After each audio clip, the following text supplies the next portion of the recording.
Hi, I'm actor Ian Champion, and welcome to History of Horror Cinema, my personal podcast tour of the good, bad, and the ugly of horror movie history. If you like what you hear, please don't forget to hit subscribe. The Corpse Vanishes, 1942. 2 months after Bela Lugosi appeared in Black Dragons, Monogram released the fourth of his contracted films for producer Sam Katzman's Banner Pictures. They gradually took on the appearance of a protracted form of community service for an unspecified crime, which reminds us of the hazy nature of many of the film's plots. The Corpse Vanishes was no exception. In fact, its unremarkable nature overall is something of a relief compared to some of the other outlandish scripts he was required to undergo. It was directed by Wallace Fox in between 2 of the East Side Kids gang series he made for the studio, Bowery Blitzkrieg and Let's Get Tough, and had a less sensationalist screenplay by Harvey Gates than the Yellow Peril machinations he'd concocted for Black Dragons. The premise is still reassuringly ludicrous, I hasten to add.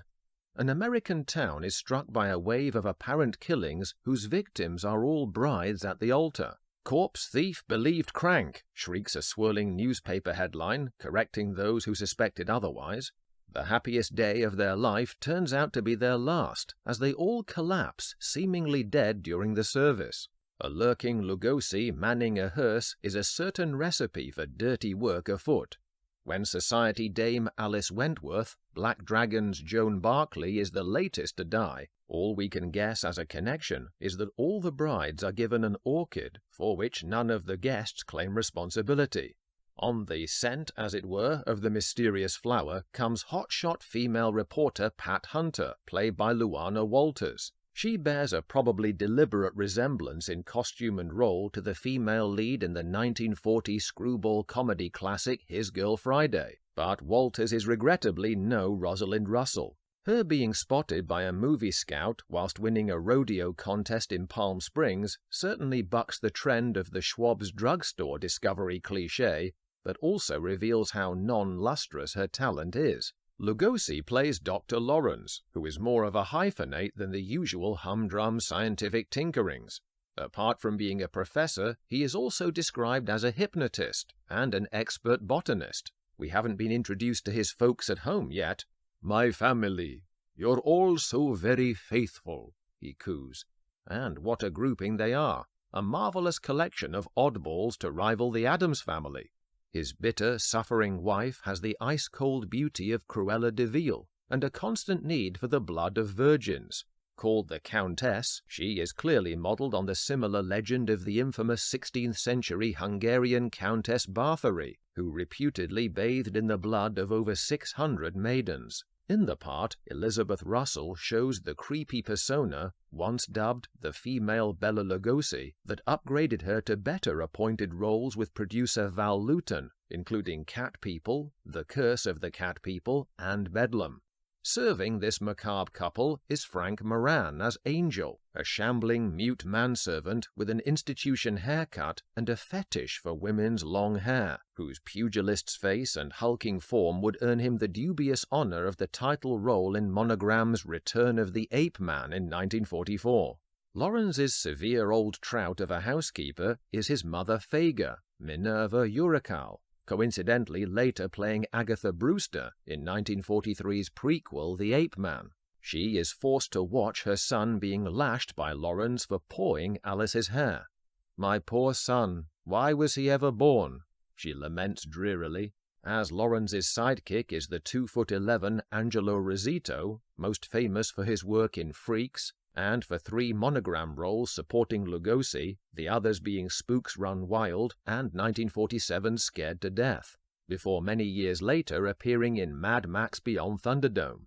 This circus sideshow bunch have been drugging the brides and then keeping them in a cataleptic trance while Lawrence siphons off their blood for his wife. We uncover this courtesy of Pat's pursuit of the rare Stanhopea orchid, which supposedly Lawrence had hybridized himself. Intrepid as she is, her reporter's instincts are strangely obtuse about the doctor, not initially suspecting him of any foul play involvement, even when the locals are clearly too scared to give her a lift anywhere near his home. Fortunately, she is picked up by the designated hero Dr. Foster.